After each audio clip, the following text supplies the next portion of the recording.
Seigneur, ta parole est grande, elle demeure à jamais.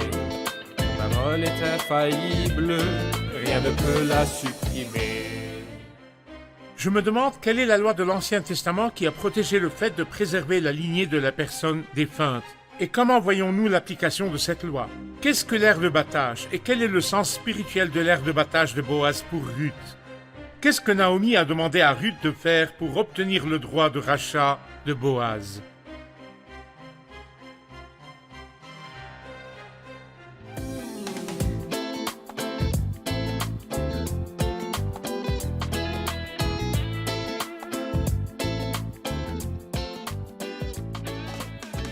Bienvenue à tous ceux qui nous regardent de partout dans le monde à un nouvel épisode de notre programme quotidien d'études Toute la Bible, où nous étudierons tous les livres de la Bible, de la Genèse à l'Apocalypse. Nous sommes arrivés dans notre étude au livre de Ruth, qui est le troisième livre historique dans l'Ancien Testament. Le chapitre 3. Nous étudierons aujourd'hui les 3 premiers versets du chapitre 3 dans le livre de Ruth. Donc, chapitre 3. Je voudrais, pour commencer, accueillir les serviteurs de Dieu qui sont avec nous. Bienvenue, frère Mohamed. Merci. Frère Isaac Elia, bienvenue. Merci. Bienvenue à tous ceux qui sont dans notre audience. Chers téléspectateurs, je voudrais partager avec vous 2 courriels que j'ai reçus avant de commencer l'épisode. Nous avons reçu un courriel d'un ami au nord du Maroc nommé Ali Agdir. Dans son message, il a dit « Mes salutations, mes chers frères. Je suis nouveau dans la foi et je suis du nord du Maroc. Je voudrais vous remercier pour ces épisodes importants du programme Toute la Bible, parce qu'il m'a permis de comprendre la Bible graduellement et simplement. Bien que je n'ai pas de Bible, j'ai pu difficilement lire le Nouveau Testament sur l'Internet. Merci beaucoup, mes frères. Votre frère Ali Agdir du nord du Maroc. Nous te saluons, notre frère, nous sommes heureux d'avoir ton amitié et nous prions pour toi pour que le Seigneur te permette non seulement de lire le Nouveau Testament, mais de lire le Nouveau Testament et l'Ancien Testament. Tu profiteras, notre cher frère, sûrement si tu continues à regarder notre étude dans ce programme. Un autre frère du Danemark a dit dans son courriel « Pour mes bien-aimés dans le programme de Toute la Bible, je suis l'un de ceux qui regardent ce programme intéressant présenté par ces serviteurs fidèles du Seigneur. Je regarde tous les jours sur l'Internet. Que le Seigneur vous bénisse sans exception, tous les serviteurs du Seigneur qui travaillent dans ce programme. Ce programme a clarifié plusieurs choses qui étaient obscures pour nous dans notre compréhension de la Bible. Et pour cette raison, je prie que le Seigneur vous protège et honore le travail que vous faites pour nous. Je voudrais que vous m'envoyiez une Bible parce que je voudrais la lire. Amen, chers téléspectateurs, nous t'enverrons une Bible à la même adresse que celle que vous nous avez donnée. Entre-temps, nous voudrions vous encourager à continuer à étudier la Bible avec nous dans ces épisodes. Et surtout, n'hésitez pas à nous envoyer vos questions. Docteur Mohib, nous avons parlé dans l'épisode précédent de la loi de l'étranger et du réfugié et de la loi du droit de rachat. Pouvez-vous nous rafraîchir la mémoire avant que nous commencions notre étude de la nouvelle section? Il est clair que dans l'Ancien Testament, Dieu prenait déjà soin de l'étranger et du malheureux, du pauvre, de l'orphelin et de la veuve. Il a donné des instructions à son peuple, par exemple au livre du Lévitique chapitre 19, versets 9 et 10. Il dit, quand vous ferez la moisson dans votre pays, tu ne moissonneras pas ton champ jusqu'au bord, et tu ne ramasseras pas ce qui reste à glaner. C'est-à-dire qu'en moissonnant, vous n'allez pas jusqu'au bout de la parcelle et ne ramassez pas ce qui tombe de vos mains. Vous les laissez. Les laissez à qui, Seigneur? Aux pauvres, à l'étranger, à l'orphelin et à la veuve, pour que comme vous, vous mangez et vous vous rassasiez, l'étranger puisse manger et se rassasier, et quand vous l'aurez fait, l'âme généreuse sera comblée, le Seigneur bénira sa récolte, sa terre, sa demeure et ses enfants. C'est la première loi, elle se rapporte à l'étranger, aux malheureux et aux pauvres. La seconde loi est liée au droit de rachat, et nous pouvons la lire au chapitre 25 du livre du Lévitique. Le droit du rachat lié au Rédempteur, s'appliquant à la terre et s'étendant aux individus. Donc au Lévitique 25, verset 23, nous lisons « Les terres ne se vendront pas de façon définitive, car c'est à moi que le pays appartient et vous êtes chez moi comme des étrangers et des émigrés. Dans tout le pays dont vous aurez la possession, vous établirez un droit de rachat pour les terres.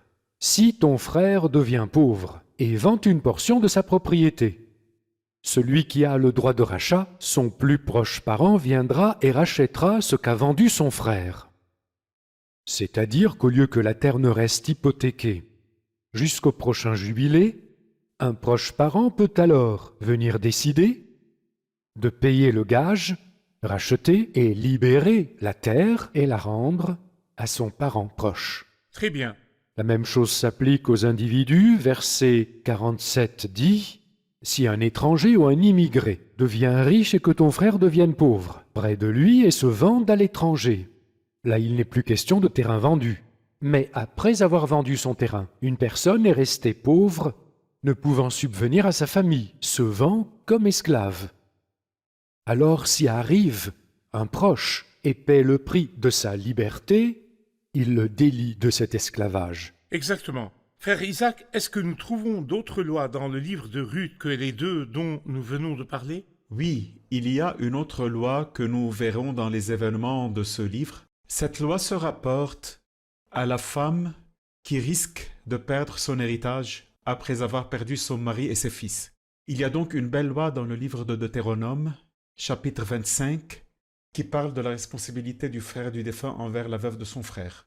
Ça pourrait être le frère du défunt ou n'importe quel proche. Deutéronome 25, verset 5 dit « Lorsque des frères habiteront ensemble et que l'un d'eux mourra sans laisser d'enfants, la femme du défunt ne se mariera pas en dehors de la famille avec un étranger. C'est son beau-frère qui s'unira à elle, la prendra pour femme et l'épousera comme beau-frère. Le premier-né qu'elle mettra au monde succédera au frère mort et portera son nom, afin que ce nom ne soit pas effacé d'Israël. En d'autres termes, quand quelqu'un meurt, il est marié, son frère épousera la veuve du défunt, et il donnera à son premier enfant mâle le nom de son frère défunt, afin qu'ainsi son nom ne soit pas effacé. Bien Oui. sûr, ceci se rapporte à la terre Et l'héritage. Et en fait, frère Ayad, ce n'est pas juste une question de lignée ou de terre, c'est aussi un témoignage devant le Seigneur. Dieu veut un témoignage pour lui sur terre. C'est l'idée principale. Si nous comprenons ce principe, nous apprécierons les dons de Dieu pour nous en nos enfants. Nos enfants n'existent pas pour préserver notre nom.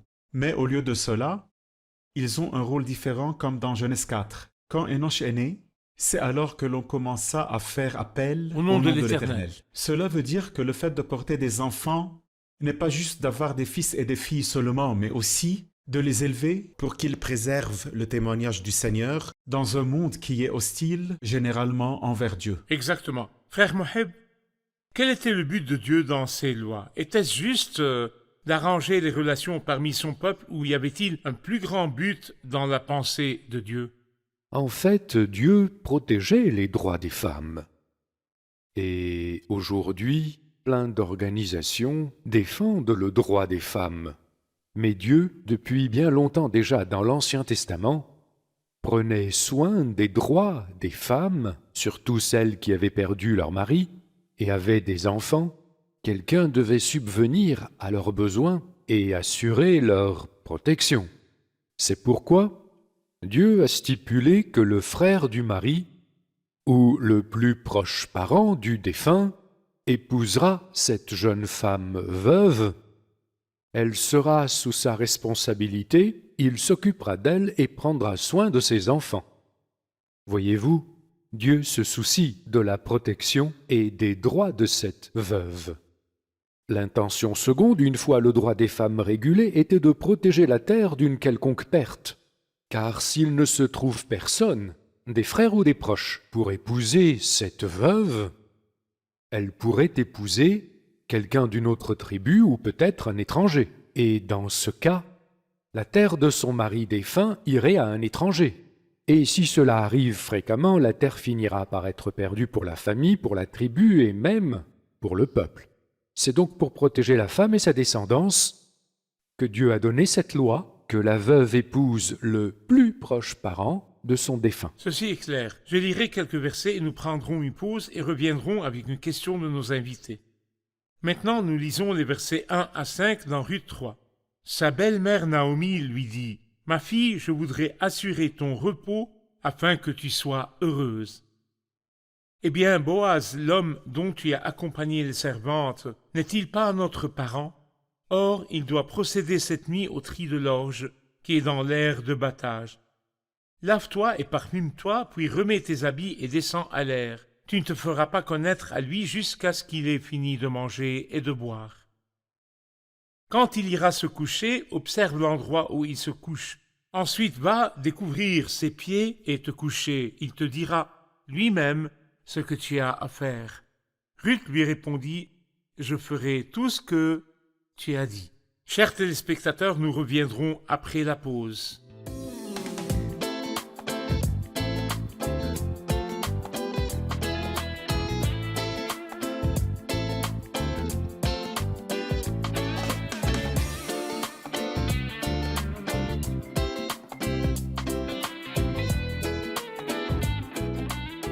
Bienvenue, chers téléspectateurs. Maintenant, nous prendrons une question de nos invités. Allez-y. Pourquoi Boaz n'est-il pas celui qui a demandé la main de Ruth? Au lieu de cela, c'est Ruth qui a commencé le processus. Est-ce qu'elle agissait d'après la volonté de Dieu?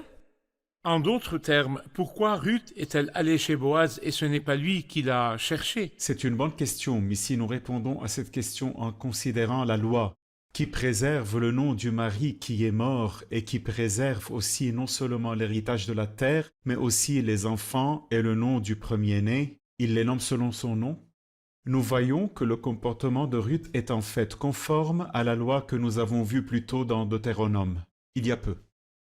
D'une façon simple, Naomi comprenait complètement la situation. Elle est celle qui a conseillé à Ruth au début du chapitre « Ma fille, je voudrais assurer ton repos afin que tu sois heureuse ».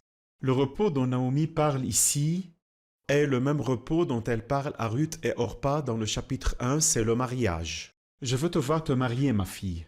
Nous pourrions demander pourquoi Ruth est allée chez Boaz, alors qu'il y avait un autre plus proche et Boaz n'était pas le plus proche. Ruth avait l'option et le droit d'aller chez celui qui a le droit de rachat avant d'aller chez Boaz. Le plus proche, c'est son droit. C'est pour cela que Boaz devait attendre la décision de Ruth. Elle avait deux options. Deux qui ont le droit de rachat. C'est pourquoi l'initiative devait être de son côté. Boaz devait attendre la décision de Ruth. Ruth avait l'option d'un proche ou bien de Boaz qui est le deuxième. Elle choisit qui? Elle va donc choisir Boaz. Elle avait même l'option de ne choisir aucun, car légalement, elle n'est pas obligée de se marier. La question demeure pourquoi Ruth a-t-elle pris l'initiative? Car elle avait le choix entre le premier proche, elle le choisit si elle veut. Ou sinon, elle choisit le second qui est Boaz, ou aucun. Ce sont là les deux raisons pour lesquelles Boaz n'a pas pris l'initiative et a attendu la décision de Ruth. D'accord. Donc Ruth a agi d'après la loi et d'après les principes de Dieu, pas contre ses principes. Très bien. Docteur Mohib, nous lisons que Boaz était à l'aire de battage. Nous aimerions savoir ce que représente l'aire de battage et surtout son sens spirituel et son lien avec l'histoire du champ de Boaz et l'arrivée de Ruth dans cette affaire. D'accord. L'aire de battage est l'endroit où l'on bat et l'on vanne le grain. Les moissonneurs rassemblaient la moisson dans l'aire de battage située sur le flanc d'une colline ou d'une montagne pour qu'il soit bien exposé au vent, et après avoir rassemblé la moisson, les bœufs piétinaient le grain, puis on le vannait avec le vent pour faire voler la paille et le chaume, laissant le grain de blé, lourd, former une grande pile de blé. Spirituellement, Boaz vannait le blé à l'aire de battage cette nuit-là. Le vannage est simplement la séparation de la paille du grain. Son application spirituelle peut être ainsi. Tout croyant d'entre nous possède une mesure de grain qui est la vie de Christ. Christ est le grain de blé qui a porté du fruit. La vie du Christ est présente dans tout croyant. Les belles caractéristiques de cette vie, comme le Christ l'a vécu sur terre, nous la partageons entièrement avec lui. Mais cette vie est enveloppée d'une bonne couche d'œuvre de la chair, l'équivalent de la paille ici. Chacun de nous a en lui la vie du Christ, et en même temps un mélange d'œuvres de la chair qui cache l'apparition du grain, qui dissimule la douceur de la vie du Christ aux yeux des gens. Il est demandé de séparer la paille qui perturbe la visibilité du Christ. Séparer la paille veut dire retirer les actes de la chair et les œuvres de la chair. Le vannage n'est pas une chose facile. Il faut jeter en l'air le grain, c'est un exercice spirituel dans la vie du croyant, fait par le Seigneur Jésus lui-même pour la purification.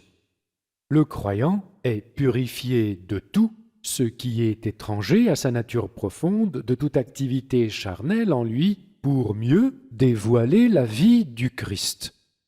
Il jette le grain vers le haut, alors le vent fait voler la paille et le grain retombe par terre. Les changements dans la vie du croyant et l'entraînement l'amènent en fin de compte à une plus grande maturité et un degré plus élevé de pureté. C'est ce que le Seigneur fait.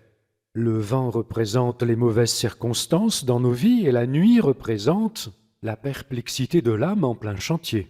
Je peux ne pas bien comprendre tout ce que fait le Seigneur en moi et plein de questionnements peuvent surgir. Pourquoi moi et jusqu'à quand?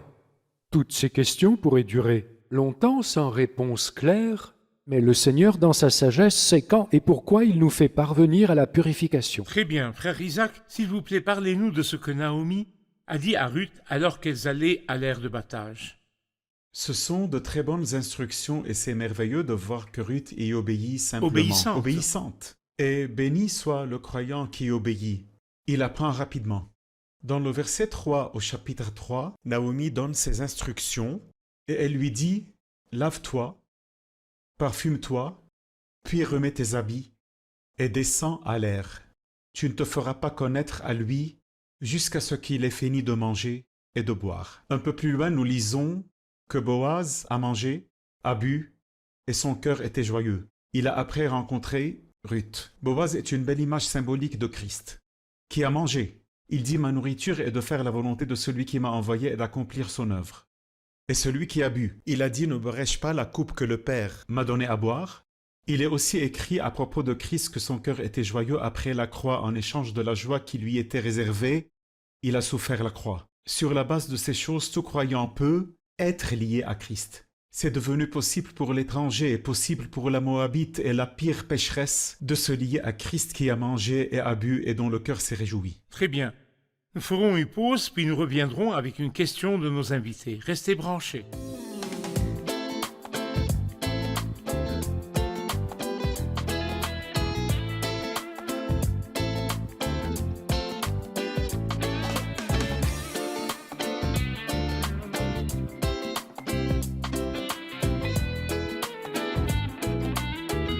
Nous sommes de retour, chers téléspectateurs, et nous répondrons à une question de l'audience. Je sens qu'il y a plusieurs questions concernant cette section. Allez-y. Donc, cette scène dans ce chapitre semble être inappropriée. En d'autres termes, ce qui arrive est que Ruth se parfume et remet ses habits, puis va la nuit. Ensuite, Boaz lui a dit de rester là et de partir avant l'aube, donc avant qu'on puisse se reconnaître l'un l'autre. Donc, ce qui arrive est inapproprié. Nous pourrions même être honteux de dire que ces détails arrivent dans notre Bible sainte. Bonne question. Quelle est l'explication de ces détails et que signifie-t-il? Clairement, ce n'est pas régulier ni habituel qu'une jeune femme aille de son propre chef demander à un homme de l'épouser. Mais ceci est un cas particulier, car elle ne s'adresse pas à n'importe quel homme. Elle va chez son tuteur, son proche parent. Il y a un problème qui doit être solutionné. C'est conformément à la loi et aux traditions que Ruth a choisi la voie de l'obéissance, les canaux légaux. Elle va chez son tuteur. Il a droit de rachat. Puis elle a agi avec beaucoup de courtoisie et de respect. Dans cette situation, en présence de Boaz, elle a suivi les conseils de Naomi et a choisi l'obéissance qui conduira inévitablement à la bénédiction. D'ailleurs, aucune transcription ne nous indique une quelconque transgression. Boaz est un homme très respectueux, avancé en âge, comme un père pour cette jeune femme. Et il lui a dit au chapitre d'avant, « Écoute, ma fille ». Et c'est pareil pour elle. Ruth est aussi très décente. Cela fait environ 2 mois qu'elle est parmi eux. Elle n'a eu aucune inconduite, même pas une, ni envers Boaz, ni envers des moissonneurs, ni envers l'un des garçons, ni même en dehors du champ.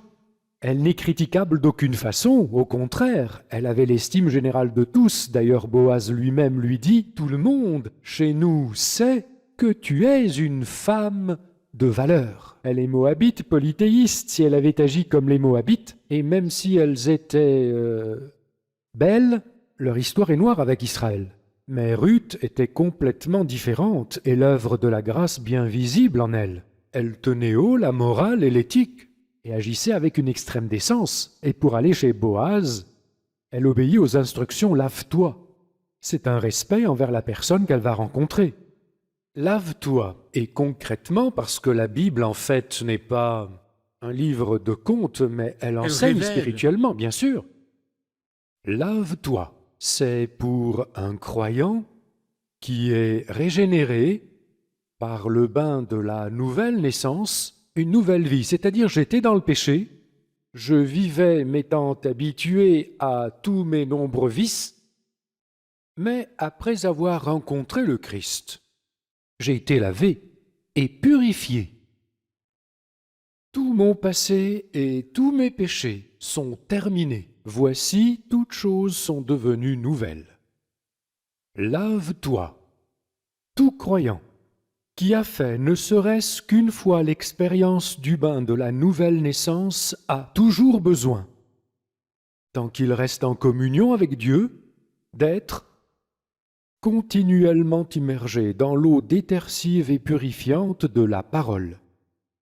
Le Seigneur a dit, « Déjà vous êtes purs à cause de la parole que je vous ai annoncée. » Et Paul aussi a dit, à propos du Seigneur, dans Éphésiens 5, 26, qu'il a purifié l'Église afin de la conduire à la sainteté après l'avoir purifiée et lavée par l'eau de la parole. Le Seigneur a dit la même chose à Pierre. Celui qui s'est baigné n'a besoin que... N'a besoin que de se laver les pieds, c'est-à-dire la purification du comportement, la purification des pensées, de toute la vie par l'intermédiaire de la parole. C'est une opération continue et quotidienne. Très bien. La parole me lave.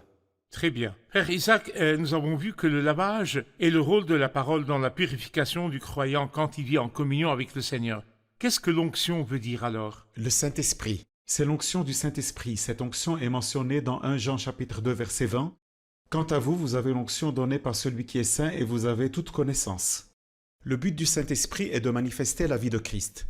Il révélera ma gloire parce qu'il prendra de ce qui est à moi et vous l'annoncera. C'est par l'onction du Saint-Esprit que nous pouvons montrer la vertu et le caractère de Christ, car nous obtenons la vie de Christ à travers le Saint-Esprit qui nous habite. Et quand le Saint-Esprit travaille en nous, les vertus de Christ se manifestent en moi, qui sont les parfums qui se diffusent. Le Nouveau Testament parle aussi du parfum de Christ. Très bien. Donc, comme le parfum enlève l'odeur de la sueur et du corps, C'est vrai. l'œuvre du Saint-Esprit Le parfum en moi agréable de montre, Christ. il annule l'œuvre de la chair en moi et manifeste la vie de Christ. Frère Moheb, après que Naomi ait demandé à Ruth de se laver et de se parfumer, elle lui a demandé de remettre ses habits. Que représente-t-il? L'habit représente la justice. Il est écrit, il m'a habillé, avec le vêtement du salut il m'a couvert du manteau de justice, et le fils prodigue revenant de loin, son père demande, apportez le plus beau vêtement et mettez-le lui. Quand nous sommes venus à Christ, il est devenu notre justice. Un chant arabe dit, il est toute ma justice et en lui toute ma perfection. C'est du point de vue légal, nous avons revêtu la perfection du Christ, la justice du Christ. Mais du point de vue pratique, nous avons besoin de revêtir le Seigneur Jésus-Christ et ne pas pactiser avec la chair pour ses désirs. Ces traits se manifestent dans nos comportements, dans nos actions et dans nos paroles.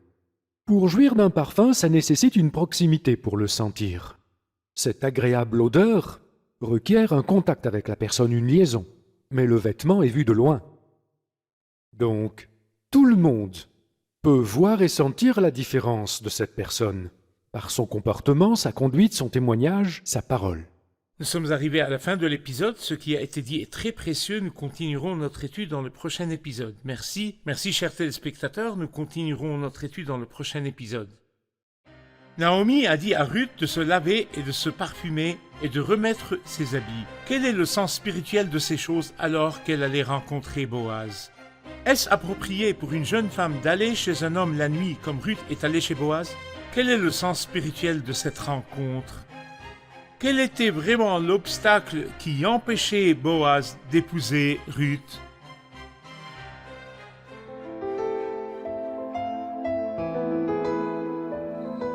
Seigneur, ta parole est grande, elle demeure à jamais.